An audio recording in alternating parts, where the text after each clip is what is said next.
आपके 2 महीने बचे हैं अभी नीट होने में और अभी बहुत सारे अपडेट्स ऐसे आते रहेंगे, कुछ फेक न्यूज़ होंगे, कुछ ऐसे ही फालतू के होंगे जो आपके किसी काम के नहीं है। उसमें से एक ये भी न्यूज़ है एनएमसी वाला जो कि अभी आपके लिए कुछ भी नहीं है, आपसे आपसे इसका कोई लेना-देना नहीं है। लेकिन आप हो कि आप ज़्यादा पैनिक कर जाते हो, क्या आपके लिए क्या सिलेबस ऐड हुआ, कुछ रिड्यूस हो गया, कुछ कह रहे हैं कि कितने अटेम्प्ट्स हुए हैं, कुछ कह रहे हैं कि इन्हीं को नहीं दिया जाएगा एग्ज़ाम। तो बहुत सारी कन्फ्यूज़न है, बहुत सारों ने मुझे डीएम्स किया कि भैया ये क्या है, ये कौन-सी रेगुलेशन है? उस पे क्योंकि मैं पिछले साल ये हर साल ऐसा होता है क्योंकि पिछले साल जब मैं नीट दे रहा था ना तभी बहुत सारे जब लास्ट के 2 महीने बच गए, तो ये न्यूज़ में था कि नीट पोस्टपोन्ड होगा।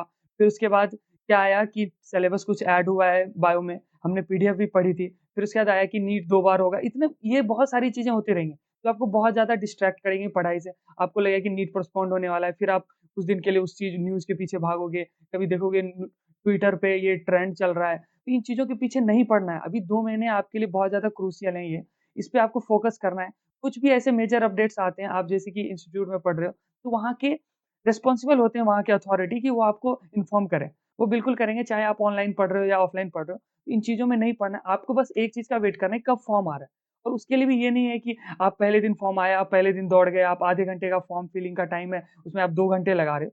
तो बिल्कुल नहीं मैं इस लास्ट टाइम पे मैंने क्या किया था, मैंने बस लास्ट वीक जब बचे हुए थे ना लास्ट वीक में अब फॉर्म सबमिट करना है मुझे, मैं लास्ट वीक गया, आराम से आधे घंटे में वो सारा कुछ कर लिया। तो अब बात करते हैं एनएमसी के बारे में कि एनएमसी ने क्या अपडेट दिया। सबसे पहली अपडेट, पहले आप ये समझ लो कि ये पब्लिक कमेंट है।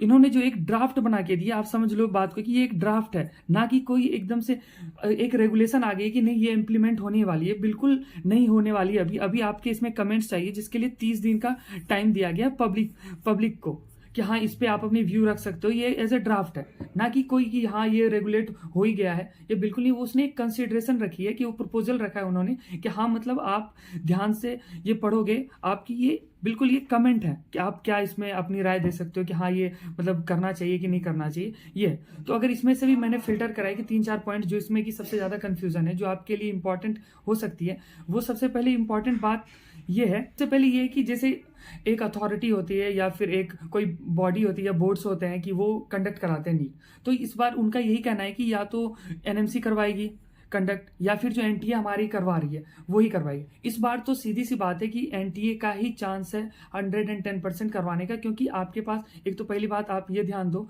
कि ये 30 दिन का इन्होंने टाइम दिया है। ये आप ध्यान दोगे तो ये 30 दिन का इन्होंने टाइम दिया है। सीधी सी बात है, 30 दिन आप जोड़ सकते हो, ये मार्च तो चला ही जाएगा आराम से, फिर अप्रैल में 1 महीने बचेंगे आपके पास। तो ये हो ही नहीं सकता कि एनटीए फिर एनएमसी के अंडर आ जाए, फिर एनएमसी वो कंडक्ट कराए। सीधी सी बात है, वो एनटीए ही करवाने वाला है। तो आप ये दिमाग में रखो, और इससे आपको ऐसे भी कोई लेना देना नहीं है कि एनएमसी करवाए या एनटीए कराए। आपको तो फोकस रखना है कि आपने कितनी पढ़ाई करी, आपके टारगेट्स कंप्लीट हो रहे हैं कि नहीं हो रहे, चाहे वो सीबीएसई कराए, एनएमसी करवाए या कोई भी करवाए। तो अब बात करते हैं दूसरे पॉइंट की, जो दूसरे एलिजिबिलिटी क्राइटेरिया पे सबसे ज्यादा यहाँ पे सवाल हो रहे हैं कि आखिर क्या है। सबसे पहली बात तो मैं आपको बता दूं कि जो भी एलिजिबिलिटी क्राइटेरिया अभी तक चल रही थी कि 10+2 होना चाहिए आपका, आपने फिजिक्स केमिस्ट्री बायोलॉजी ली हुई है सब्जेक्ट में, अब एक ऐसा उन्होंने प्रपोजल रखा है कि बायोकेमिस्ट्री वाले भी वो दे सकते हैं नीट का एग्जाम।